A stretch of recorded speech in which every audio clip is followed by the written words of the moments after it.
Hello tout le monde, c'est Jordan de la Team Big Magie et aujourd'hui, dans cette petite vidéo, je vais vous parler du Rose Act. Alors le Rose Act, en quelques mots, qu'est-ce que c'est? C'est tout simplement le Matrix le plus visuel qu'on ait pu voir à ce jour et surtout celui qu'on peut se procurer.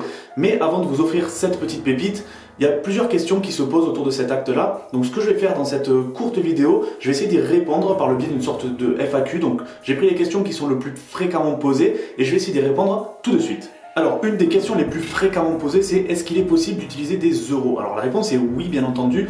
La seule particularité, c'est qu'il va falloir que les objets que vous allez utiliser, que ce soit des euros, des francs suisses, peu importe, c'est que ce soit des objets assez fins. Donc, en l'occurrence, pour nous, en euros, vous allez pouvoir utiliser du 1 centime, on va dire, alors, qui va pas être très visuel, mais on va dire plutôt du 5 centimes qui est assez gros au 20 centimes, mais n'allez pas au-delà parce que le problème c'est qu'après, si l'épaisseur est trop importante, vous allez avoir du mal à utiliser votre Rose Act. La deuxième question c'est, le Rose Act est-il simple à faire? Alors, pour être tout à fait franc avec vous, c'est pas simple à faire, c'est pas compliqué à faire, la seule chose qu'il va falloir faire c'est apprendre. Donc vous allez apprendre, vous allez vous entraîner.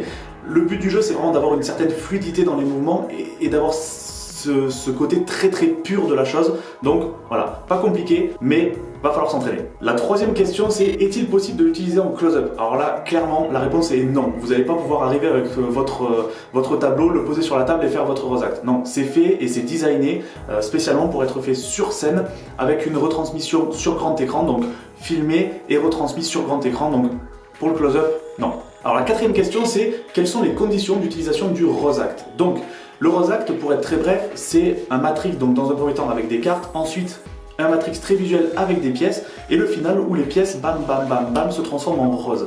Ce qu'il faut savoir, c'est que cette transformation finale des pièces en rose, c'est la marque de fabrique, la signature de Wildside.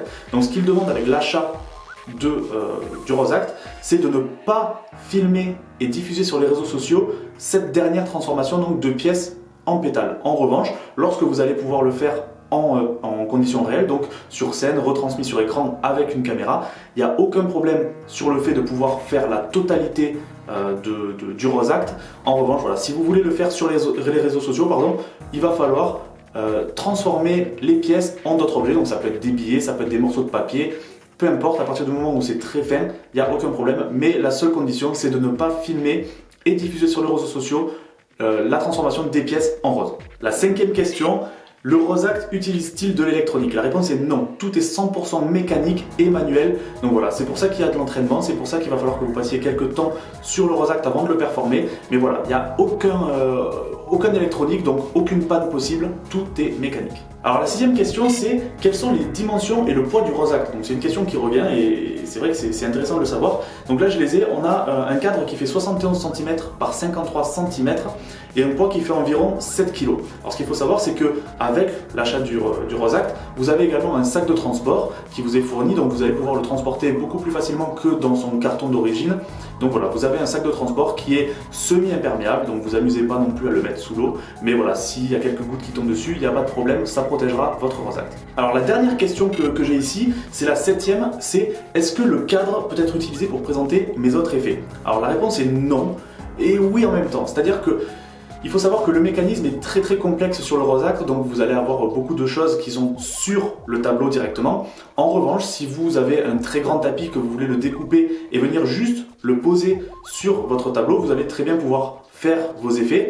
Et une fois que vous allez vouloir faire le Rose Act, qui sera déjà setup, vous avez juste à enlever cette partie-là pour pouvoir faire votre effet. Donc oui dans un sens, puisque vous allez pouvoir venir mettre un autre tapis, du velours par exemple, par-dessus et ensuite l'enlever au moment où vous allez vouloir faire votre Rose Act. Et non, parce que si vous ne mettez rien par-dessus, il sera complètement impossible d'utiliser ce tapis-là pour faire des étalements, mettre des cartes, etc. Donc voilà, c'est tout pour cette vidéo, c'est assez bref. Les questions, j'ai essayé de prendre celles qui revenaient le plus souvent, mais si vous avez des questions, surtout n'hésitez pas à les poser à l'équipe. J'espère vraiment que vous allez prendre plaisir en vous offrant ce petit bijou et je vous dis à très bientôt. Ciao ciao.